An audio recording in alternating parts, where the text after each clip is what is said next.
హైదరాబాద్లోని ముఖ్యమంత్రి నివాసంలో ఒక ఆసక్తికర రాజకీయ భేటీ చోటు చేసుకుంది. తమిళనాడు రాష్ట్రంలో ఇటీవల నూతనంగా మంత్రిగా బాధ్యతలు స్వీకరించిన పి విశ్వనాథన్ నేడు తెలంగాణ ముఖ్యమంత్రి రేవంత్ రెడ్డిని మర్యాదపూర్వకంగా కలుసుకున్నారు. ఇరు రాష్ట్రాల నేతల మధ్య జరిగిన ఈ సద్భావన భేటీకి సంబంధించిన పూర్తి వివరాలు చూస్తే, తమిళనాడు కేబినెట్లో మంత్రిగా కొత్తగా బాధ్యతలు చేపట్టిన తర్వాత పి విశ్వనాథన్ తొలిసారిగా హైదరాబాద్ పర్యటనకు వచ్చారు.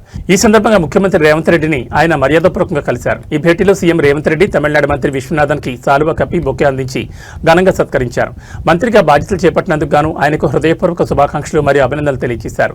కేవలం మర్యాదపూర్వకంగానే కాకుండా ఈ ఆత్మీయ సమావేశంలో ఇరు రాష్ట్రాల మధ్య ఉన్న సాంస్కృతిక బంధాలు, ప్రాంతీయ అభివృద్ధి మరియు అంతర్రాష్ట్ర సంబంధాల మెరుగుదలపై నేతలు కొద్దిసేపు చర్చించినట్టు తెలుస్తోంది.